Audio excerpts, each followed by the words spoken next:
പ്രിയമുള്ളവരെ, വിശുദ്ധ ബൈബിളിനെ ആസ്പദമാക്കിക്കൊണ്ട് ഞങ്ങൾ സംപ്രേഷണം ചെയ്യുന്ന ഒരു ചാനലാണ് ബൈബിൾ വചനങ്ങൾ എന്ന ഈ ചാനൽ. ഈ ചാനലിൽ കൂടി വിശുദ്ധ ബൈബിളിലെ പഴയ നിയമത്തിലെ ഉൽപ്പത്തി പുസ്തകം മുതൽ പുതിയ നിയമത്തിലെ വെളിപ്പാടിൻ്റെ പുസ്തകം വരെയുള്ള എല്ലാ അധ്യായങ്ങളും ഉൾക്കൊള്ളിക്കുവാൻ ഞങ്ങൾ ശ്രമിക്കുകയാണ്. ഈ ദൈവ വചന ഭാഗങ്ങൾ കേൾക്കുന്ന എല്ലാവരും ലോകത്തിന് ശാന്തിയും സമാധാനവും നന്മയും ഉണ്ടാകുവാൻ വേണ്ടി എന്നോടൊപ്പം സർവശക്തനായ ദൈവത്തോട് പ്രാർത്ഥിക്കുക. അതോടൊപ്പം തന്നെ ഈ ചാനൽ കാണുന്ന എല്ലാവരും ഞങ്ങളുടെ ചാനൽ ഒന്ന് സബ്സ്ക്രൈബ് ചെയ്യുക. സബ്സ്ക്രൈബ് ചെയ്ത് താഴെ കാണുന്ന ബെൽ ഐക്കൺ കൂടി ക്ലിക്ക് ചെയ്ത് ഞങ്ങളുടെ എല്ലാ അധ്യായങ്ങളും നോട്ടിഫിക്കേഷനായി നിങ്ങൾക്ക് ലഭിക്കുന്നത് പോലെ ഞങ്ങളോട് സഹകരിക്കുക. പുതിയതായി കേട്ടു തുടങ്ങുന്നവർ ഉൽപ്പത്തി പുസ്തകം 1 മുതലുള്ള അധ്യായങ്ങളെല്ലാം കേട്ടുവന്ന് ബൈബിളിനെ കുറിച്ച് കൂടുതൽ മനസ്സിലാക്കി ദൈവാനുഗ്രഹത്തിനായി എല്ലാവരും പ്രാർത്ഥിക്കുക. നിങ്ങളുടെ എവിടെയും പ്രാർത്ഥനാ നിർഭരമായ സഹകരണം തുടർന്ന് പ്രതീക്ഷിച്ചുകൊണ്ട് സംഖ്യാപുസ്തകം 25-ാം അധ്യായം.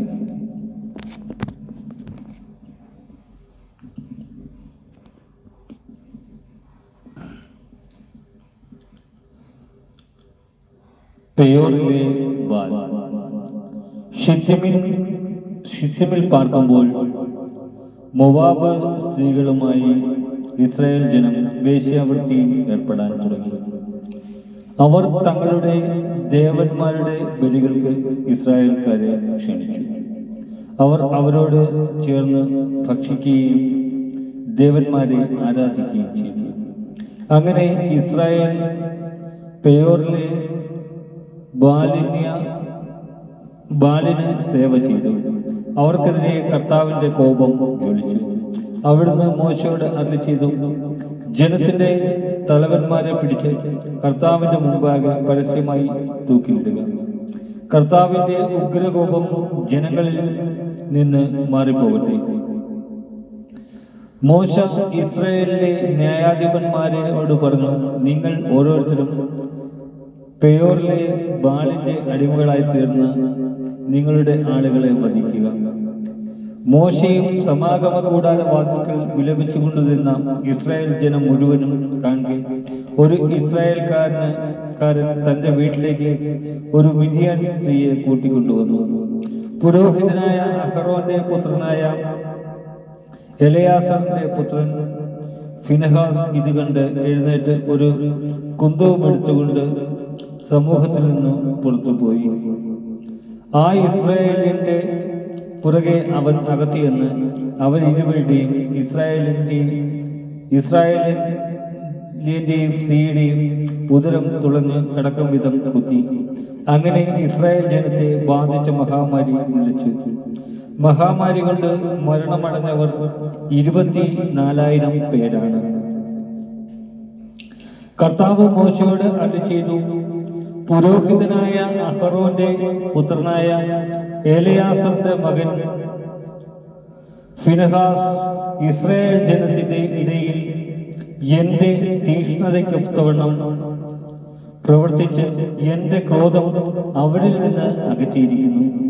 അതിനാൽ കോപം ജ്വലിച്ചു ഞാൻ അവരെ സംഹരിച്ചില്ല.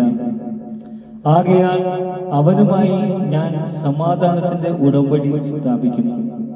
അത് അവനും അവന് ശേഷം അവന്റെ സന്തതികൾക്കും നിത്യ പൗരോഹിത്യത്തിന്റെ ഉടമ്പടിയായിരിക്കും.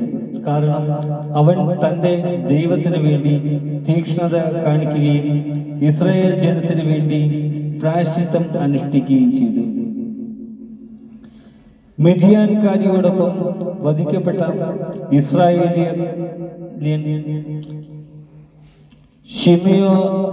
ഷിമിയോൻ ഗോത്രത്തിൽപ്പെട്ട ഒരു കുടുംബ തലവനായ സാലുവിന്റെ മകൻ സിമ്രി ആണ്. കൊല്ലപ്പെട്ട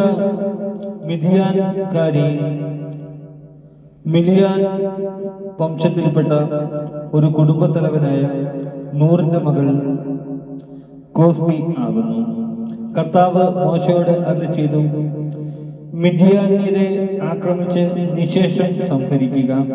കാരണം പെയോറിന്റെ കാര്യത്തിലും പെയോർ നിമിത്തമുണ്ടായ മഹാമാരിയുടെ നാളിൽ വധിക്കപ്പെട്ട അവരുടെ സഹോദരിയും മിഥിയാൻ പ്രമാണിയുടെ മകളുമായ കൊസ്ബിയുടെ കാര്യത്തിലും ചെയ്ത